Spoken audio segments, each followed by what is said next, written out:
বিদ্যালয়ৰ মৰমৰ ছাত্ৰ ছাত্ৰীসকল,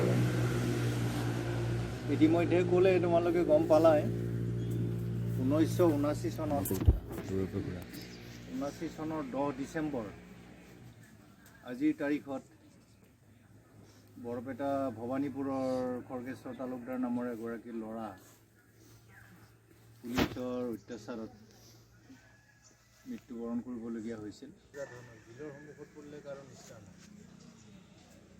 দিলে কৈছিল 2 ঘণ্টাৰ ভিতৰত মই অসম শেষ কৰি দিম। অসমৰ সমস্ত গণ্ডগোল 2 ঘণ্টাৰ ভিতৰত মই শেষ কৰি দিম।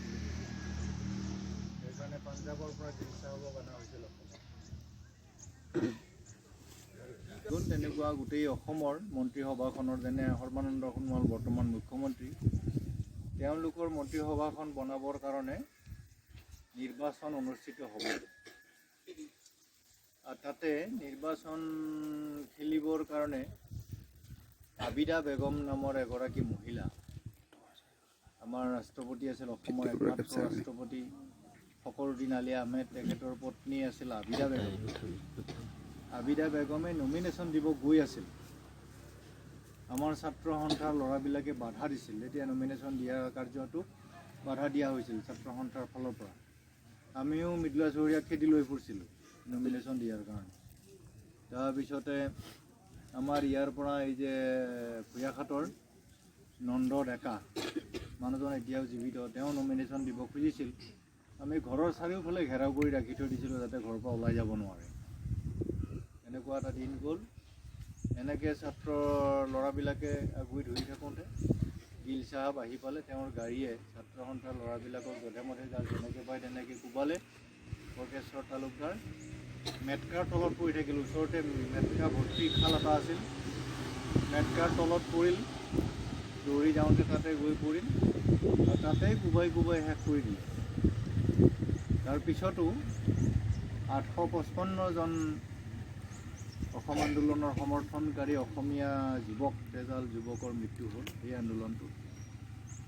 আৰু খৰ্গেশ্বৰ তালুকদাৰে যিহেতুকে প্ৰথম শ্বহীদ, প্ৰথম মৃত্যুবৰণ কৰিছিল খৰ্গেশ্বৰ তালুকদাৰ, সেই তাৰিখটোকে 855জন শ্বহীদৰ স্মৃতিৰ চিনস্বৰূপে 10 ডিচেম্বৰ তাৰিখটোকে সমগ্ৰ অসমে ছাত্ৰ সন্থাৰ লগতে চৰকাৰো, আজি চৰকাৰেও পাতিছে ডাঙৰকৈ, শ্বহীদ দিৱস উদযাপন কৰি অহা হৈছে। আমাৰ পশ্চিম টংলা আঞ্চলিক ছাত্ৰ সন্থায়ো অতি থুলমূলকৈ হ'লেও এই দিনটোক শ্বহীদৰ পবিত্ৰ স্মৃতি ৰোমন্থন কৰি শ্ৰদ্ধাঞ্জলি জ্ঞাপন কৰিব খুজিছে। আমি ধন্যবাদ জনাইছোঁ।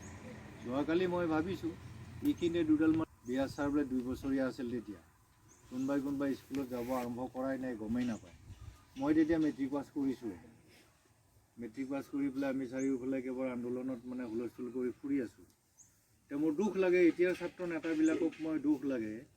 ছাত্ৰ নেতাবিলাকে মস্ত ড্ৰেছ পিন্ধি, ব্লেজাৰ পিন্ধি টাউনত কেৱল ছাত্ৰ নেতা দেখুৱায়। মঙলদৈ যিখন দলং আছে, ট্ৰেন্সপৰ্ট অফিচটোৰ ওচৰতে যিখন দলঙৰ পূবফালে যিকেইডাল গছ আছে, তোমালোকে যোনে যোনে দেখিছা, গছকেইডালৰ তলত বহু শ্বহীদৰ মৃতদেহ আছে। বহু শ্বহীদৰ মৃতদেহ আছে। সেইখন শ্বহীদ উদ্যান আছিল। আগৰ ছাত্ৰ সন্থাই শ্বহীদ উদ্যান পাতিছিল তাত। কিন্তু আজি সেই শ্বহীদ উদ্যান, সেই গছকেইডালৰ ৰক্ষণাবেক্ষণ নাই। তাত দুনিয়াৰ বঙালী বিহাৰীয়ে পায়খানা কৰে আমাৰ শ্বহীদৰ স্থলীত। সেইকাৰণে ছাত্ৰ নেতাসকলৰ ওপৰত মোৰ ক্ষোভ আছে, কিছুমান খং আছে।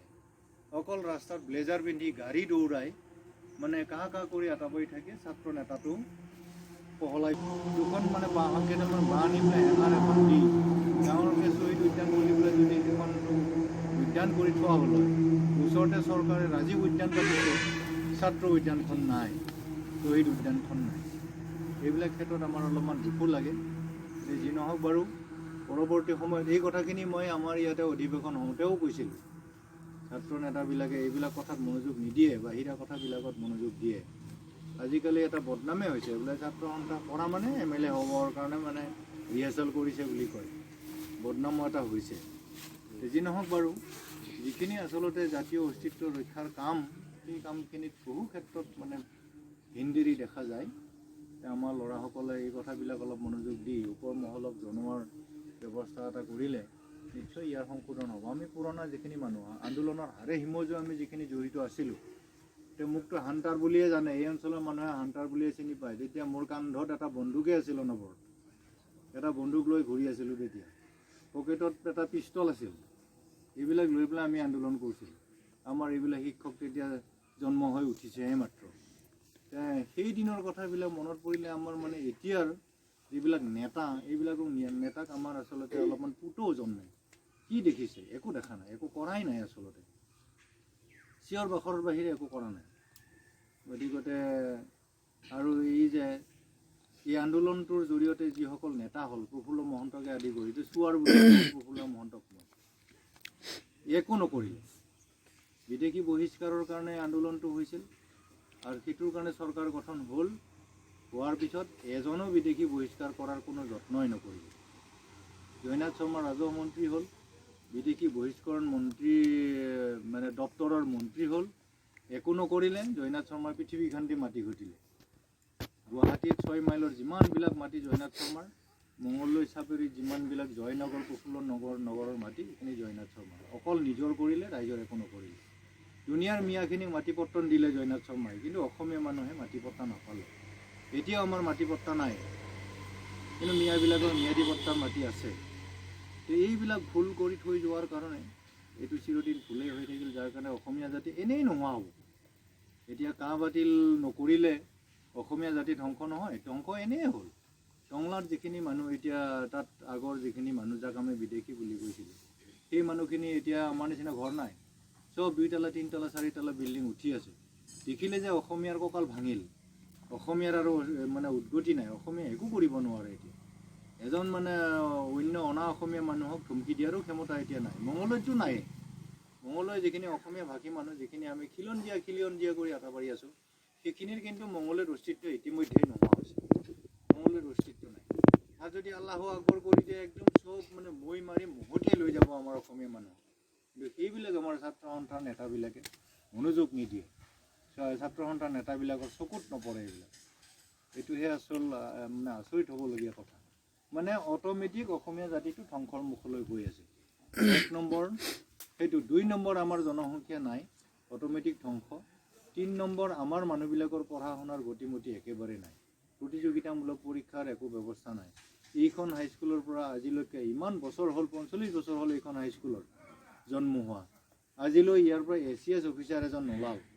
এই কেইটামান আৰ্মি CRP কিবা কিবি ওলাল, পইচা পাতি হ'ল, কিন্তু তাৰ বাহিৰে ইয়াৰ পৰা এজনো বিষয়া নোলাল। এতিয়া ক'ত অসমীয়া জাতি ৰক্ষা হ'ব? এতিয়া মুছলিমবিলাকৰ বা অন্যবিলাক মানুহৰ ধুমধাম ACS বিষয়া হৈ আছে, DC হৈ আছে, ADC হৈ আছে, SDO হৈ আছে। আমাৰ নাই। যেতিয়া আমি এনেকৈ সদায় তলত পৰি, এতিয়া আমাৰ মূৰৰ ওপৰত মানে খুচি আমাক এনেই মাৰি পেলায়। যি নহওক বাৰু, এইটো পবিত্ৰ দিন পুনৰবাৰ মানে এই কথাখিনি আৱেগতে ওলাল। আমাৰ ল'ৰাসকলে এই কথাবিলাক কি হ'লে